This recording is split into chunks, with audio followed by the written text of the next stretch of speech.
A esta hora, el encuentro que esperabas. Encuentro con la ciencia con Modesto Montoya.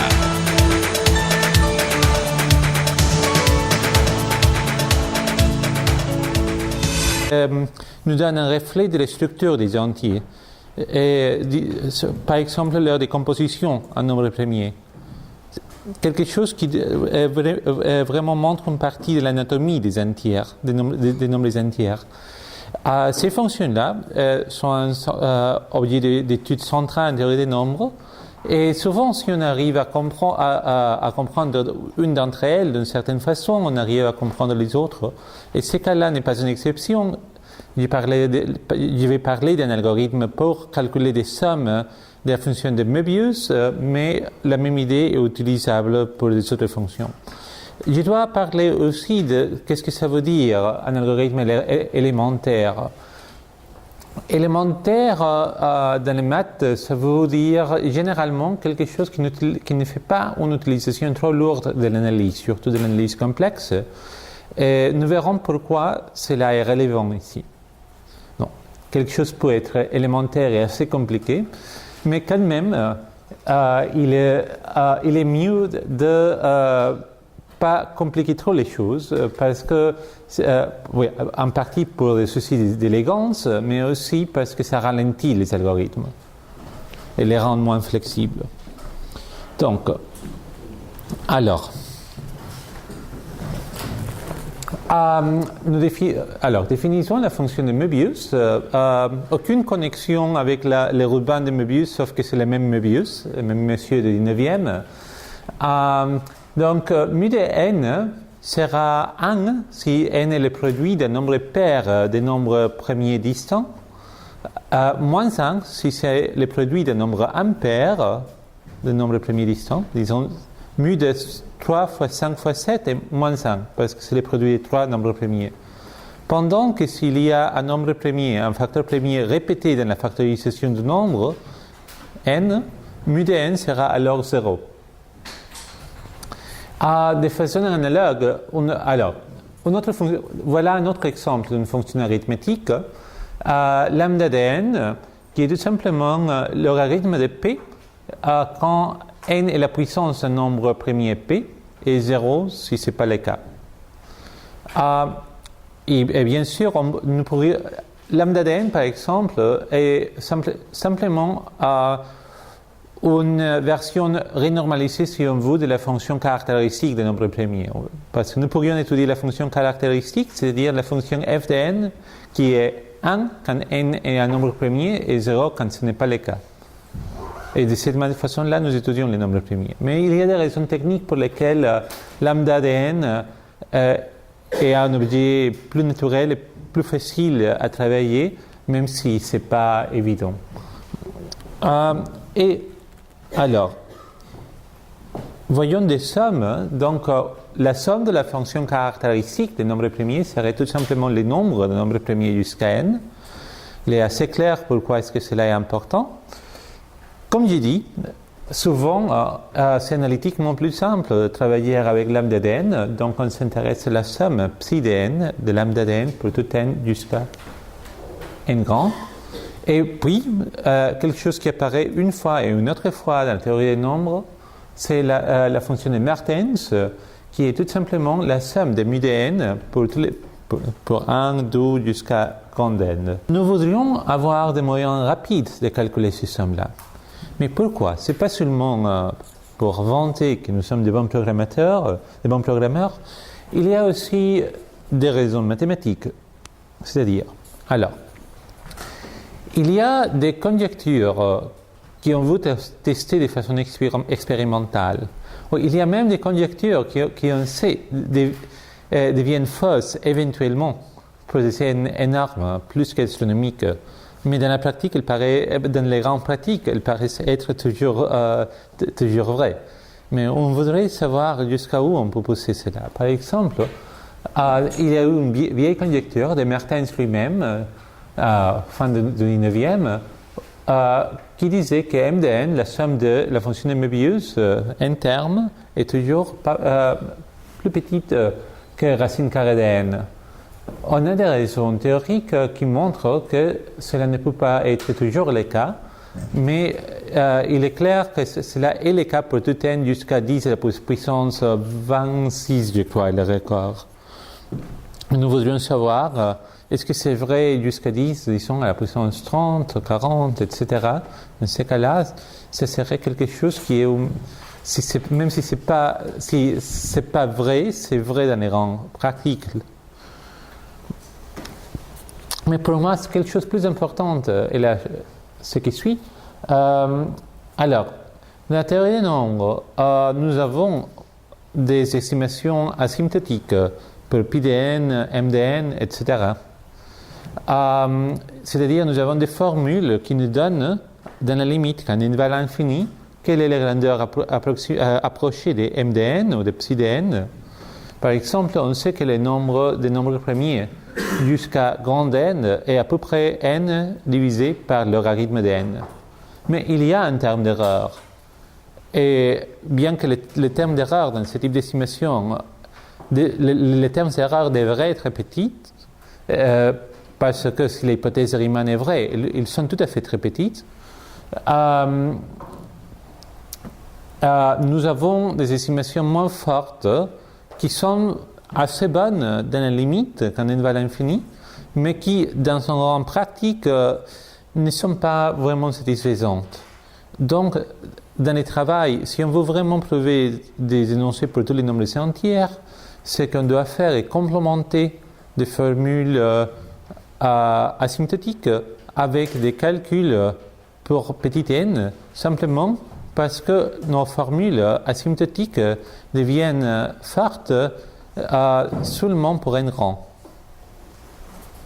Non, disons, par exemple, même si on avait l'hypothèse de Riemann, les termes d'erreur dans un de ces types d'estimation serait racine carrée de n. Racine carrée de n est beaucoup plus petite, à vrai dire, pas racine carrée de n, sinon n à la puissance 1,5 plus epsilon. Cela est très petit en comparaison à n, il pourvu que n soit grand. Sinon, ce n'est pas si petit que ça. Et il vaut mieux calculer les choses. Alors, mais qu'est-ce qu'on peut faire? Il y a une approche naïve qui serait de simplement calculer tous les nombres premiers jusqu'à n et puis les compter. Le problème avec cela est que le temps que ça doit prendre est au minimum linéaire en n. Simplement, même si on a des méthodes magnifiques pour calculer mu de n, lambda de n, la méthode doit prendre au moins une unité de temps par nombre considéré. Et si on considère un nombre, un terme dans la somme, le temps doit être au moins linéaire. À vrai dire, c'est là, on peut arriver à ces temps-là. Je vous donne une version de la crible de Eratosthène que vous connaissez tous de l'école primaire, je crois. Donc, mais c'est une crible de Eratosthène. Combien de minutes est-ce qu'il y a encore? Une crible de Eratosthène adaptée pour les calculs de mu. Donc, on commence avec 1 dans chaque carré. Mais alors, les 1, à vrai dire, ça sera plus une astuce à la fin. La chose importante est qu'on commence avec tout en bleu, puis je vais changer les nombres pairs par. Je vais changer la couleur. Les pairs sont devenus rouges, sauf par les nombres divisibles par 4 qui sont devenus grises. Maintenant, j'ai changé la couleur du nombre divisible par 3. Les bleus sont devenus rouges, les rouges sont devenus bleus, et les divisibles par 9 sont devenus gris eux aussi. 5, la même procédure, 7, et là je peux m'arrêter. Pourquoi? Parce que un nombre qui... oui, bien sûr, un nombre peut avoir un nombre jusqu'à 100, peut avoir un diviseur premier plus grand que 10, mais pas plus que 1.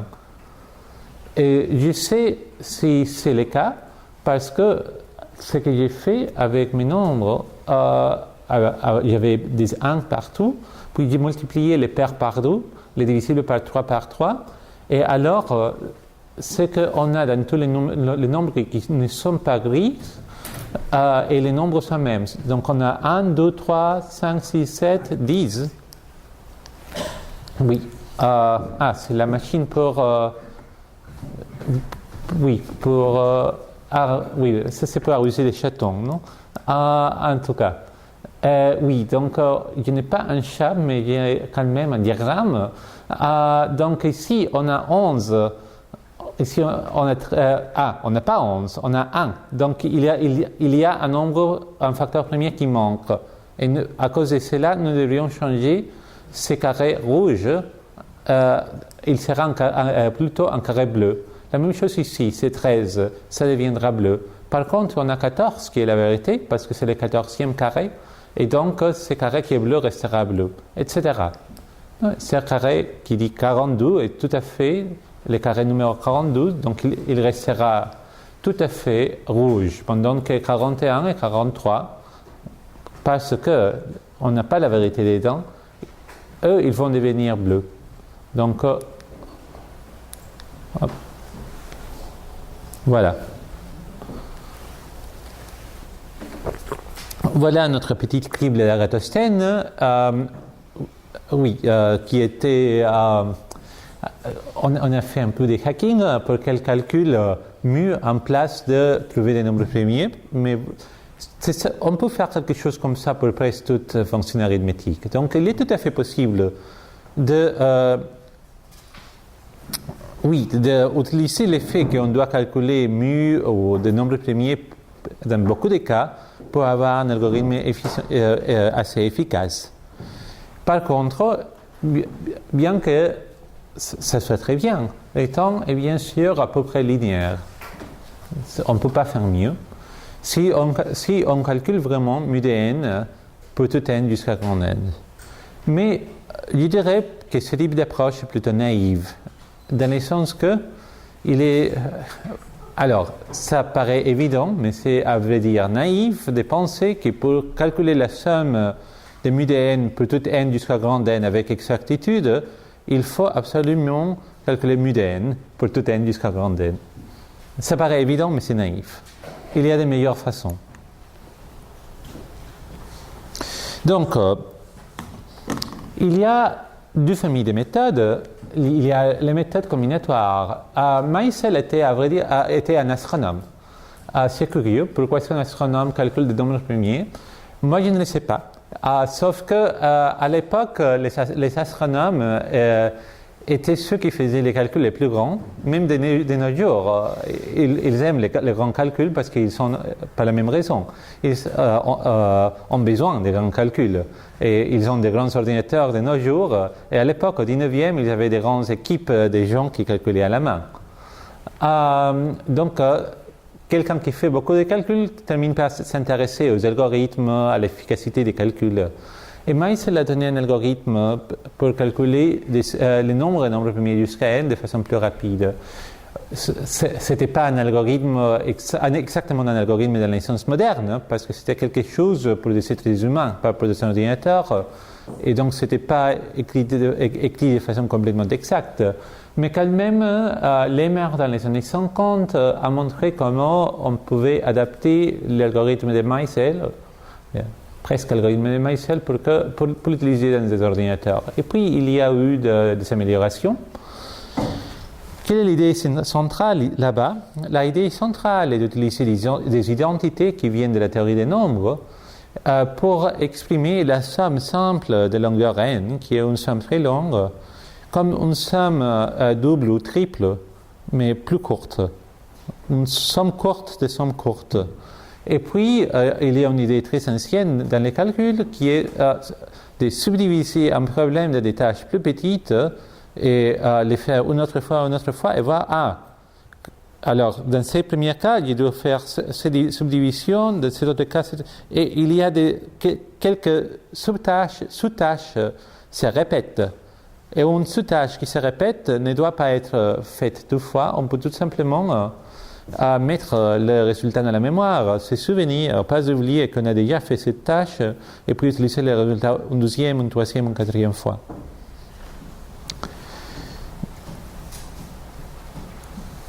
Donc, et là, le temps total de l'algorithme est n à la puissance 2 tiers, à peu près. Ce qui est beaucoup mieux que linéaire.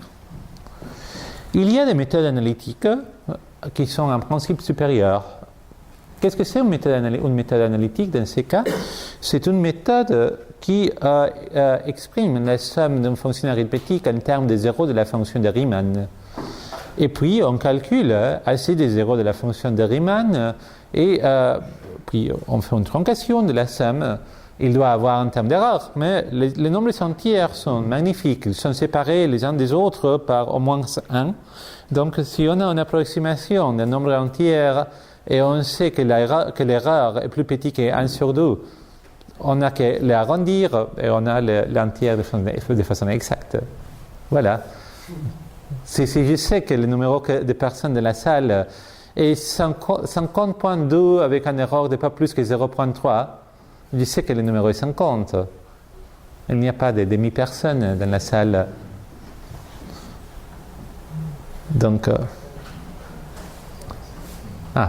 pardon. Oui, une demi-personne. Et donc, en théorie, le temps est racine carrée de n à peu près. n à la puissance 1 sur 2 plus epsilon. Le problème est que l'algorithme est assez complexe. Ça a pris du temps de l'implémenter. La première implémentation, les réalistes de Lisk ne l'ont pas programmé eux-mêmes. La première implémentation complète date d'il y a quelques ans, il y a 5 ans, je crois, au moins. Donc ça a pris presque 30 ans d'écrire le premier programme complet. Quelqu'un a donné une implémentation incomplète et elle a été sa thèse de doctorat. Donc c'était difficile à écrire. Et puis l'algorithme est assez complexe qu'il s'avère être le cas qu'il est plus long que les méthodes combinatoires dans la pratique. Dans les grands. Alors, si on pousse vraiment les choses, si on va presque aussi loin qu'on peut avec les ordinateurs actuels, on arrive à un point où la méthode supérieure n'est pas plus que 10 fois plus lente que la méthode combinatoire. Donc, ça va, mais encore. C'est pire dans la pratique, encore. Donc, je voudrais vous parler d'une approche mixte combinatoire diophantine. Et on commence de la même façon que l'algorithme combinatoire. On utilise une identité connue qui peut être prouvée assez facilement avec les techniques de théorie des nombres. Et puis, pour transformer notre somme d'origine M dans une double somme plus courte, une triple somme, à vrai dire. Une variable N1 se cache là-bas. Et alors, je vais subdiviser les cas. Si une des deux variables M1 ou M2 est grande, plus grande qu'N à la puissance 2 sur 5, les autres variables doivent être relativement petites et on finit la procédure de la façon combinatoire traditionnelle. Donc, je parlerai plutôt sur les cas où M1 et M2 ne sont pas plus grands que V. Et là, nous pouvons changer de l'ordre des variables de la somme, donc nous avons une somme double. Cela est la partie entière. Ce que je vais faire, je vais approcher n sur x, y par une expansion de Taylor dans chaque voisinage. Je coupe les domaines des voisinages, je vais faire une approximation de Taylor de premier ordre. Et ce qui est bien dans une approximation de premier ordre, est que ça sépare les variables. Il y a plusieurs choses qui sont bien avec une approximation linéaire, mais en particulier, ça sépare les variables. Et cette approximation, oui, pas de souci, donne la valeur. Alors, cette approximation, si les voisinages sont assez petits, peut être faite avec une erreur de disons 0,001. Et dans ce cas-là, la partie entière sera fausse seulement quand l'approximation est à une distance 0,001 ou plus petite que ça d'un nombre entier. Non? Parce que oui, il est possible de faire une erreur, même s'il y a une approximation avec une erreur de 0,001, si mon approximation me donne c'est 50,0005. alors, il pourrait être le cas que je me trompe avec la partie entière, qu'elle est vraiment 49 et pas 50.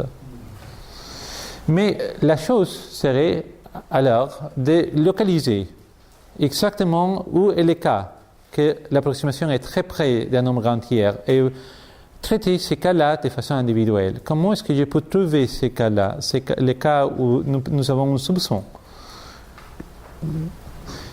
Eh bien, nous revenons à l'expansion de Taylor, et ce que nous pouvons faire est de faire une approximation à un de ces, à un de ces dérivés partiels par un nombre rationnel avec a et q petit.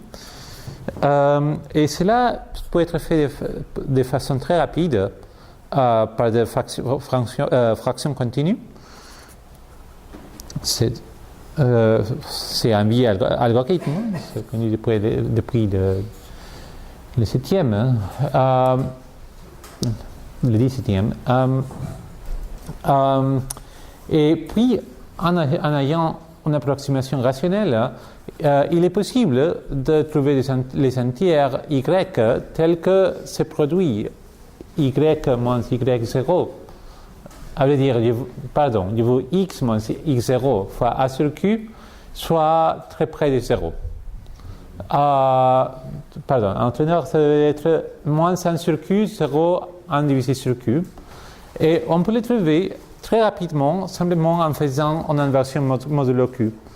Ce qui est tout simplement un algorithme qui est connu depuis le grec. Donc c'est assez simple. La partie plus compliquée n'est pas dans l'algorithme, elle est dans l'analyse de l'algorithme. Pour montrer que dans la moyenne, Q n'est pas trop petit, les approximations sont assez bonnes, les exceptions qu'on doit traiter de façon individuelle ne sont pas trop communes.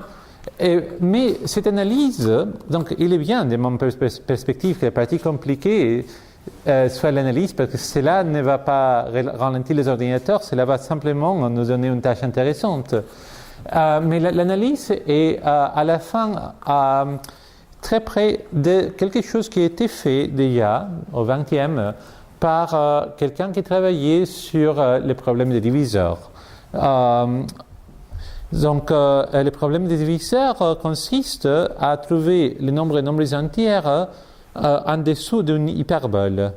Et pas de les calculer de façon exacte, sinon de donner une bonne estimation des termes d'erreur. Et des techniques qui ont été développées pour cela, nous aident à faire l'analyse du nombre d'erreurs. Et le nombre d'erreurs, cela nous donne la complexité, les temps pris par l'algorithme, parce que c'est les erreurs qu'on connaît, on sait où est-ce que les erreurs pouvaient se passer, c'est les erreurs qui ralentissent la procédure, parce qu'on doit les gérer de façon individuelle. Et de cette façon-là, on obtient un résultat exact en temps à peu près x à la puissance 3 divisé par 5. Et il est fort probable que, nous savons déjà que cela marche aussi pour psi de x, et il est fort probable qu'une modification marche pour calculer les nombres premiers pi de x, mais c'est un peu plus compliqué. Donc, voilà. Merci beaucoup.